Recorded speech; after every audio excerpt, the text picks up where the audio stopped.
even get to cross.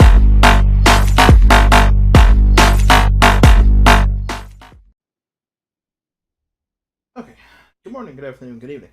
This is going to be another delve into a victory of mine that I think went pretty well, and I want to use this opportunity to speak about the new ranked mode that's been added, as well as talk about a specific playstyle that I'm seeing a lot in these matches that are being played on the new ranked ladder, and the choices that I feel are important to an aggressive player playing in such a state, and your maybe perhaps we'll say below average player that's playing a bit more conservatively to try to extend their life, because the new ranked mode pretty much awards only survival. It gives nothing to kills, it gives nothing to performance. It's just about your placement, how many people you outlived, if you will. And that's kind of a mistake on Epic's part. It gives no incentive to kill, which gives people no incentive to move. But all that aside, I don't want to rant on that too long. I mostly want to speak about playing from the position. Let's say you're an aggressive player and you wish to play from an intelligent position that lowers your chance of like just kind of dying due to RNG, no gun, no this, no that. We want to limit how that happens. So landing in obscure spots, that's the first thing we could talk about. Landing in places like this is a pretty simple way to automatically bolster your chances of, getting a gun, getting kitted, getting materials, and being ready to take an honest fight. The integrity of every single engagement you get is important to you as the player, making sure that you get good fights, making sure that you get, fights that at the very least give you an opportunity to defend yourself. Instead of just dying due to not having a weapon, some guy sitting on a roof while you fought 3 people and then he picks you off. That is not what anyone really wants. So from start to finish, you're going to see the entire gameplay. This is not a highlight. This is simply a game. I'm sorry, this isn't a edited highlight reel. This is simply a full game. You'll have to endure me walking from place to place and everything like that. But during those lulls in the action, I will further exaggerate on, or sorry, not exaggerate, further elaborate on my thoughts to do with the new ranked mode and how people are playing it. So, as I said from the start, we pretty much landed in a very obscure position. This is the little loading depot that can be found somewhat outside of... Actually, let me see if I can bring up my map so I can say this more specifically. Yes, outside of Tomato Town. It's located right here. It's not a very popular place for many people to land. It's just kind of there. But there is good loot here. It's places like this that are very good to land at when you're trying to increase your chances of winning, because this means you can play the map out differently. From this position, I have a wide variety of choices. I can go to Tomato Town, I can go to Retail, I can go to Dusty Devot, or I can continue looting the surrounding areas. You don't really want to go too far out to these edges, because by the time you get here, the storm will most likely be already moving in. So you don't want to move out to these outlying towns. You always want to kind of like skim the circle if you can, and simply play like that and get the loot and all the wood you're going to need from these various areas. But as I said, this place I've landed is quite good, and you can land here and pretty much get fully kitted out. As you've seen, I have an assault rifle, I have a shotgun, I have shield, I have mats, and I'm able to function and play the game how I wish. So we've heard some shots fired, and we're just going to go ahead and push over to it and try to make sure that whatever's happening is our kills. Let's just be honest, this is the kind of push you do when you're just after kills. Sorry, one moment. Alright, I'll most likely edit that part out, so you're probably just popping back up here. That's fine. Alright, that guy, instead of just sitting up here and taking love taps at whatever fight he sees, should have just gotten down there and, gotten to work. So, we're able to sneak up on him, get a free kill on him, and that's fine. Okay, so as we approach this guy, we know he just killed the person on the hill, so people usually don't pay attention to everything that was going on around them, meaning he'll probably just blindly run out there and end up putting himself out in the open. So we get ourselves some high ground, we have a clear shot on him, but it's too late, and just 3 easy shots and he's down. You have to be careful. When you kill someone, you need to be aware if someone else was even receiving. So I may have not fired at him from that hill, but the guy that I killed did. So the fact that he was completely unaware of the fact that another threat could be coming towards him, or I should say, not caring, perhaps he was aware, but just didn't choose to accept it as a threat, ends up getting him killed. He could have been building walls over to the loot if he was in desperate need of the ammunition or meds, and he could have just been in a better position other than running out into an open field. Always be aware of the next threat. Anyway, so we're going to move along. There's actually someone else here, which I find kind of funny. I suppose that person didn't hear any of the shooting beforehand, or is really interested in whatever is inside of Tomato Town. He's on the other side of the building. I'm completely unaware of him. I know it shows that, you know, that marker what was said in the video, but just so anyone viewing is aware, I don't actually know that he's there. So I'm leaving town, looting up, moving out, and just going on to the next area of interest of mine. Making sure to get some mats along the way, and just staying. That's a very odd bug that's going on. It says I'm hitting the tree for 100 shield, or perhaps that's to represent a crit on the tree. Yeah, I guess that's representing the crit of the tree. I didn't know it did that. Yeah, so. But anyway, during this lull, I guess I'll go ahead and talk about that downtime. There's a vending machine there that is not showing up at all in this replay. That's interesting. Anyway, moving right along. But yeah, the ranked replay, or I'm sorry, the ranked ladder. Yeah, like with the lack of incentive to actually kill anyone, it's kind of just become. I'll make a video on that. It's just become this like stagnated state where everyone just kind of sits around on their ass and doesn't look to fight anyone. You have your aggressive players like myself that are searching for engagements, that are roaming around, but I gotta admit, we're kind of, you know, the rarity here. There are more players just sitting in 1x1s and not doing a doggone thing with themselves than there are anything else. Anyway, sorry. Another thing I'd like to comment on, with this engagement specifically. I took those shots at him from a distance, making him very aware of me. Just because I didn't mind making him aware at the cost of his shield. We do a good amount of damage, and we put him in a reasonably bad position. And I'm playing this pretty badly, to be completely honest with you. This guy right here had the strongest chance of winning. I didn't have the second shotgun loaded, or I should say it didn't fire. It was loaded, but there's a little bit of a bug that's happening every once in a while in this patch where you will have a loaded weapon that doesn't fire, and then swapping away and then back to it, then tells you that it's there, and then tells you that the ammunition's in it and you're able to fire it, but that's okay. But that's kind of what happened with my second shotgun. It simply wouldn't fire. It didn't fire at all, even though it was loaded. I clicked multiple times, finally just switching away from it. But this guy had the best chance of actually killing me just to the scrambly nature of the fight. That's why it's so important to stay completely in control of your fight, keeping your high ground and taking as little risk as possible, because scrambliness leads to, well, death. Anyway, we're just going to go ahead and search around. We know he's around here somewhere. We know he's weak, and we're just going to scoot around, and oh, look, he's hiding.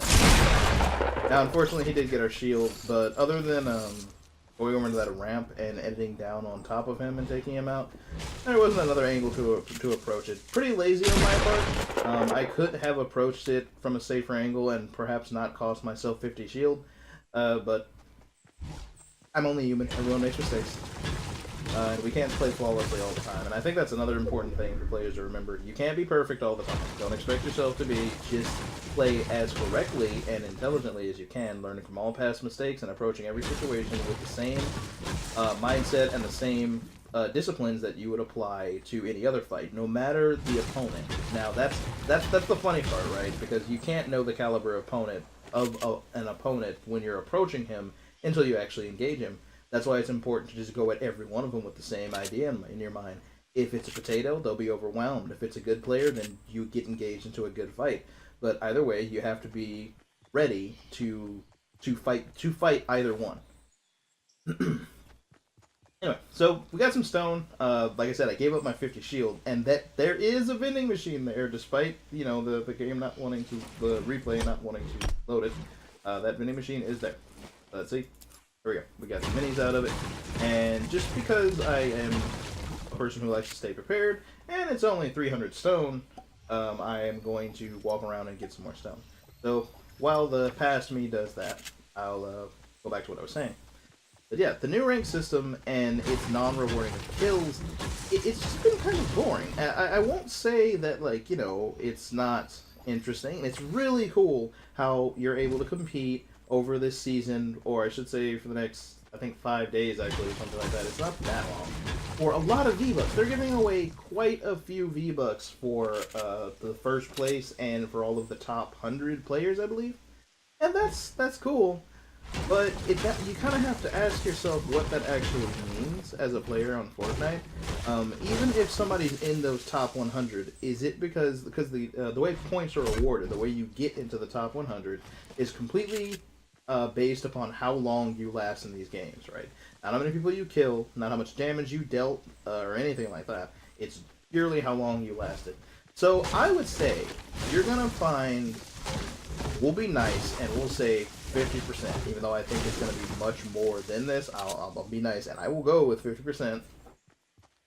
Of the players in the top 100 are going to be players that honestly probably wouldn't perform very well if placed against a actual strong Fortnite player.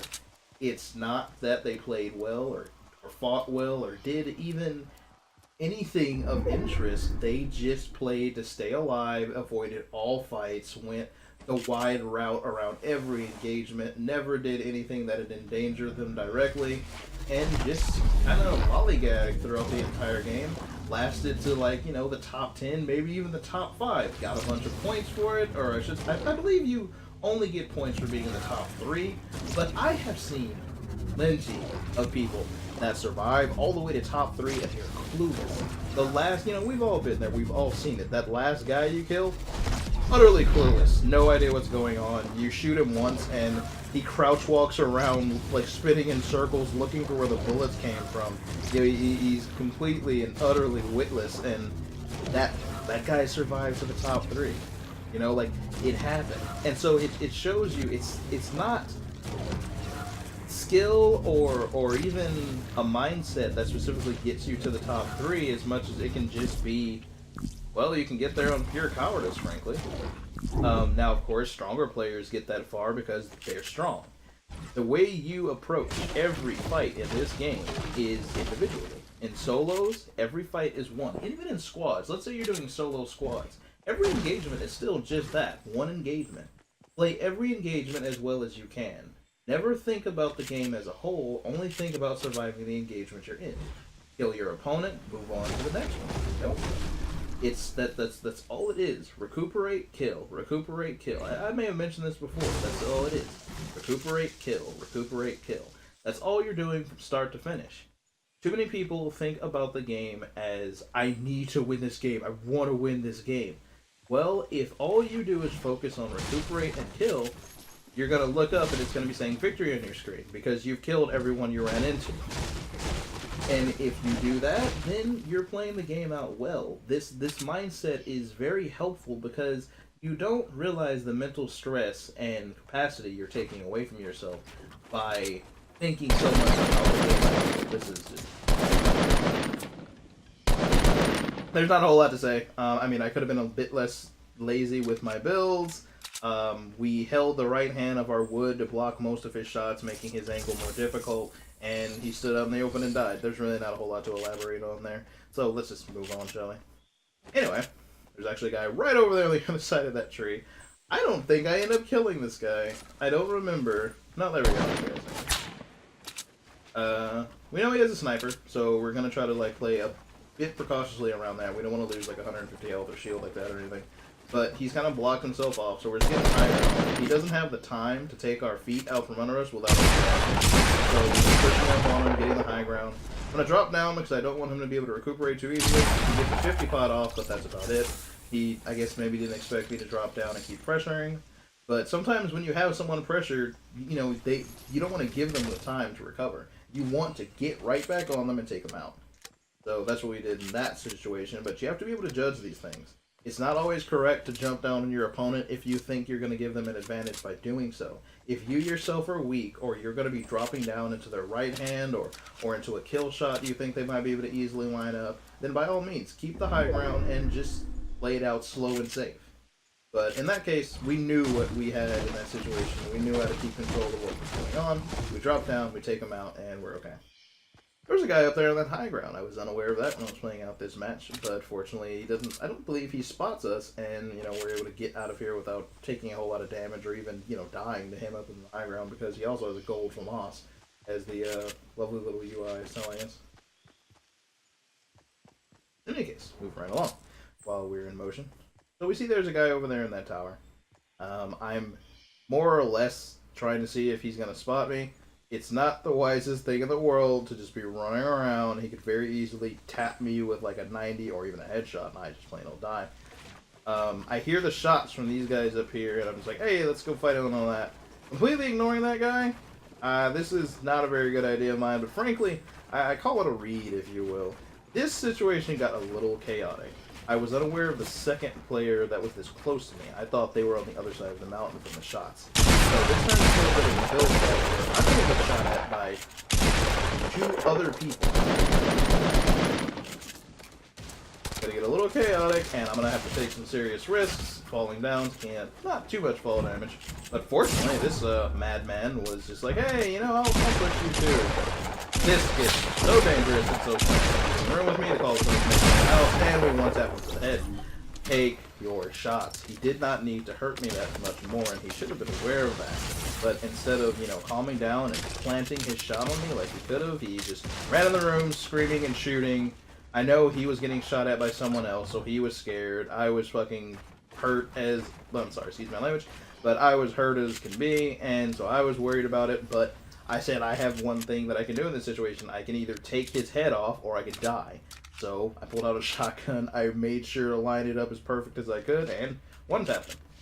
And I'm alive, he's not. So, despite him being at an advantage health-wise, I was calmer about the situation and I landed the better shot. All he needed to do was graze me, and he was so panicked and in a hurry that he missed what frankly was pretty simple shots. I know that the wood probably seemed funky and was kind of making the top part of my body look weird, but let's be honest, I'm basically a head at that point. Not ahead of him or anything, but I'm literally a head. All you can see is my head. So, line up your shot on my head as you should be in the first place.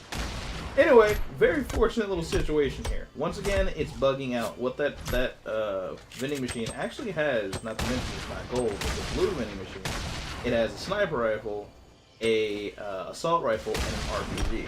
Which I kind of in the scramble of all of this, like, you know what? An RPG would be really nice right now. So we grab one, we buy one. Unfortunately, that guy never lands a actual rocket, and we just kind of send some rockets his way to try to get him to come down. That guy we left forever ago over there is still taking sniper shots at us, but we're just going to block him off the walls and focus at what we're doing. He's not going to do anything. He's the kind of player that's just scared for his life and wants to just take shots at other people that are in fights because it makes him feel good about himself. So, another thing I was unaware of, shoot players. I know I hurt one with the first rocket, but I thought it was the one that was building up here.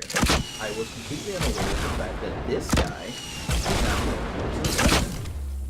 Unfortunately, he pushes us in a very rambunctious, almost psychotic manner, and hand delivers a full med to us, something we desperately needed. So, that's good. I'm still not actually, I believe when I was healing here, I still didn't hear that this second guy was here. Maybe because of distance, maybe because I'm a nitwit, one of the two. But I wasn't aware of him. I'm not even sure if I killed him. We'll find out. See, it's a surprise for you and a surprise for me. Alright, so we're in a good position now. We've recovered from the spaz attacks, the chaos that was the last 40 seconds. I guess I did hear him at some point, because I came out definitely like I was ready to swing. But he bailed and ran over there so he could build his little fort. People are always in such a hurry to get where they want to go so they can build their forts. They need to be in their forts. They only feel safe in their little forts. Unfortunately for him, not only do I have explosives, but I also don't give a damn about his fort. But, so yeah, we forced him out of his fort with a few RPGs. He landed some shots on us while we're falling. We have minis though, so we're gonna recover with our minis. And then once again, here comes another person doing yeah, I have an RPG. There's nothing about this push that makes sense, you cannot ramp rush somebody with an RPG. You just can't. You have to play the fight, and he chose to die. He just ends up dying. And he landed a good shot on me as he died, but still dead. You know, like landing a good shot as opposed to killing the target is, you know, not okay. You can't be like, oh yeah, I got a pretty good 40 hit on that guy as he ripped my skull off. That's acceptable. No, it's not acceptable. You're dead. And there was just no reason to do that. You know, he had plenty of room to work with. RPGs mean nothing at a distance. You know, they're nothing. You throw a wall up, you know, they blow up the wall, you throw another wall up. They blow up that wall, you throw another wall up. Whatever. If they want to waste their rockets repeatedly blowing up your structure, then by all means, go for it. Now, unfortunately for us, he had some shields, he had some minis, he had a 50 pot, he had a fireplace, and that kind of puts us in a good position. This is just me dumping traps because I've had the longest standing bug with this game where the button that swaps my traps does not work. No matter what I assign it to, it does not work. So I find myself having to dump traps to get to the fireplace that I had. Unfortunately, stop building. Anyway, these are the final two players here. So this is where you can be conservative. I'm hurt. Okay, I know I'm hurt, and those two are fighting each other, so, you know, I don't have a real reason to get involved in that just yet. So I'm going to sit here, heal up with my campfire, and chill out. I'm missing shots here. Oh, wait. No, that game, it's totally lying. It totally lied right there. I didn't land those shots on that guy, I don't think. The health bars are... Yes, no, that's me shooting the wood. I did not know that it showed health for you shooting the wood. That's very peculiar. Anyway, we've got both of them on the ropes. They're hurt from fighting each other. I have explosives, but we're also kind of in a pinch, because this one has a grenade launcher and is trying to push me, and the other one has some high ground and a pretty good amount of distance on me. So my RPG, as I just said, means pretty little. I'm just throwing rockets at him to see if I can get him to come out of his high ground, but since this one was pressuring me so much with the grenade launcher, I'm just like, you know what? Let's take this fight, let's take this one out, then we'll worry about the other one in a second. So we get into this fight. Fortunately, that guy put no shots on us while we were pushing him. Maybe because I knocked him down with the rockets, maybe because he just failed. One of the two. Anyway, we know this guy is here, and we're just putting out rockets to see if we can, like, force him or flush him out. I kind of lost track of him there. I put my walls up to get my back to block off the other one's shots, to cover my back, while I try to get eyes on him. Unfortunately, or I should say, fortunately, this one just kind of... I'm not sure why he did this. He pushed out. That one actually ran over there and died to that, like, hit of traps I had, which I found kind of hilarious.